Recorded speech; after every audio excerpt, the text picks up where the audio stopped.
A sabedoria e o poder de Deus, por Luiz Arlen Góes. Mas Cristo é o poder de Deus e a sabedoria de Deus para aqueles que Deus chamou, tanto os judeus como os que não são judeus. 1 Coríntios, capítulo 1, versículo 24. Através deste versículo, o apóstolo Paulo nos revela que a sabedoria e o poder de Deus estão disponíveis para aqueles que têm um relacionamento com Cristo, tornando-os poderosos e sábios. A palavra poderoso significa capaz de realizar coisas impossíveis. A palavra sábio significa capaz de tomar decisões acertadas. A sabedoria e o poder de Deus estão interligados. A sabedoria é necessária para usar o poder de forma eficaz, e o poder é necessário para realizar as coisas que a sabedoria planeja. A sabedoria de Deus é evidente na criação do mundo. Deus criou o mundo com perfeição e ordem, e Ele o governa com sabedoria e justiça. Ela também é evidente na redenção da humanidade através de Jesus Cristo. Jesus é o Filho de Deus e Ele veio ao mundo para salvar a humanidade dos seus pecados. Segundo os dicionários da língua portuguesa, a palavra sabedoria, quando é usada no sentido de prudência, irá nos trazer juízo, razão e bom senso. Ser prudente significa ter o hábito de ser precavido, ou seja, é necessário que se esteja preparado de uma maneira antecipada para que se possa usar de prudência. A palavra prudência vem do latim prudentia, e é onde se evidencia a moderação, sensatez, temperança ou a cautela. A pessoa prudente é aquela que apresenta a virtude de agir de uma maneira justa e ponderada. Jesus é o Logo de Deus, sendo a palavra, o verbo que existia desde o princípio, e nesta Gênese ele já estava assentado com Deus. É somente em Jesus que poderemos encontrar a perfeita expressão do conhecimento de Deus. E em Cristo disporemos da possibilidade total de experimentarmos o próprio juízo e a própria razão de Deus. Alguém pode perguntar: como uma pessoa pode se tornar sábia? Vemos no livro de Provérbios o rei Salomão, filho do rei Davi, em toda a sua sabedoria, nos evidenciando que o princípio do conhecimento é o temor a Deus. O temor do Senhor é o princípio do conhecimento. Provérbios, capítulo 1, versículo 7, parte A. A palavra conhecimento tem origem no latim, vindo da palavra cognoscere, que significa ato de conhecer. O vocábulo que expressa perfeitamente o ato de se conhecer a Deus é a palavra teologia, a qual é constituída de dois termos gregos, a destacar: theos, Deus, e logos, palavra, razão, linguagem. Então a palavra teologia significa, de uma maneira abrangente, um discurso sobre Deus e sua racionalidade. Já a expressão temor a Deus, com sentido de reverência, é um sentimento de amor. O termo temor tem como sinônimo a palavra obediência.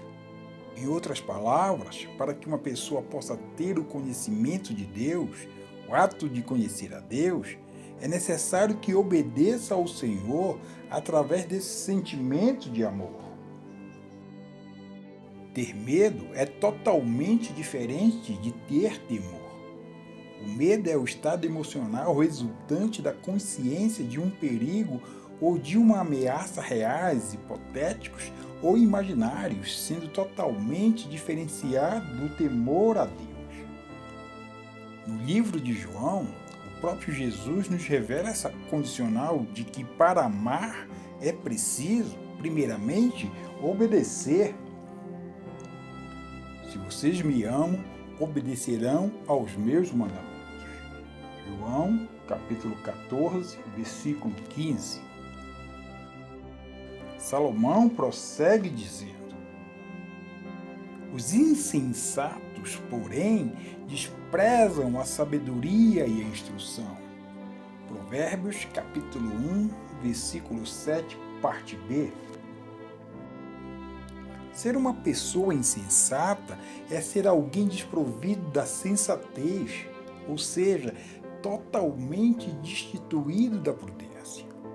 O insensato irá desprezar a Cristo e aos seus ensinamentos. Em outras palavras, desprezará a sabedoria de Deus e a sua instrução. O insensato não possui o temor ao Senhor, pois não obedece à palavra ensinada por Jesus através da doutrina que expressa a racionalidade, razão divina. Jesus reforça essa certeza. A pessoa que não me ama não obedece à minha mensagem. E a mensagem que vocês estão escutando não é minha, mas do Pai, que me enviou. João, capítulo 14, versículo 24. Biblicamente, podemos dizer convictamente que se alguém ama Jesus, é porque obedece aos seus ensinamentos, e assim estará atraindo para si o amor de Deus, fazendo que tanto o Pai como o Filho viva nele. Jesus respondeu: se alguém me ama, obedecerá ao meu ensino. Meu Pai o amará, nós viremos até ele e viveremos com ele. João, capítulo 14, versículo 23. O apóstolo Paulo, quando nos fala que já não era ele que vivia, mas sim Cristo que vivia nele, estava querendo nos dizer que através de sua obediência, o Filho já vivia nele. Ele discernia que ao ser obediente aos ensinos do Mestre, obteria a sabedoria que lhe daria a racionalidade divina. Seremos transformados quando deixamos Deus operar uma plena conversão da nossa mente através da sua razão, a qual é expressa por Cristo que habita em nós. Isso é o mesmo que dizer que não devemos mais caminhar através de pensamentos adaptados a este mundo que jaz no maligno, mas sim pela nova maneira de pensar, segundo a razão divina. O apóstolo Paulo nos exorta sobre isso. E não vos conformeis com este mundo, mas transformai-vos pela renovação do vosso entendimento, para que experimenteis qual seja a boa, agradável e perfeita vontade de Deus. Romanos, capítulo 12, versículo 2. Ao ter sua mente convertida, a pessoa se torna apta a receber o cognoscere, isto é, se habilita a conhecer a Deus. O seu entendimento, a partir de então, terá a percepção das advertências de Deus advinda de sua racionalidade. Após isso, o Pai promete derramar do seu Espírito, fazendo conhecer suas palavras, as quais são os seus pensamentos e que exprimem a sua vontade boa, agradável e perfeita. Se acatarem a minha repreensão, eu darei a vocês um espírito de sabedoria e revelarei a vocês os meus pensamentos. Provérbios, capítulo 1, versículo 23. Jesus, ao ser tentado no deserto pelo diabo, o enfrentou primeiramente com a frase, está escrito, para em seguida citar a racionalidade de Deus. Mas Jesus respondeu, está escrito, não só de pão viverá o homem, mas de toda palavra que sai da boca de Deus. Mateus, capítulo 4, versículo 4. Tornou-lhe Jesus, também está escrito, não tentarás o Senhor teu Deus. Mateus, capítulo 4, versículo 7. Respondeu-lhe Jesus, vai-te, Satanás, pois está escrito, Ao Senhor teu Deus adorarás e só a Ele darás culto. Mateus capítulo 4, versículo 10. Sendo a sabedoria de Deus, Cristo traz a perfeita revelação do juízo divino, nos ensinando que será no poder do está escrito, isto é, na obediência ao que Deus nos propõe por intermédio da palavra que sai da sua boca e que irá nos trazer aprimoramento através da transformação do entendimento, que iremos encontrar a lâmpada para iluminar nossos passos e a luz que irá clarear a nossa vereda, não nos deixando tropeçar. Lâmpada para os meus pés é a tua palavra e luz para os meus caminhos. Salmos 119, versículo 105.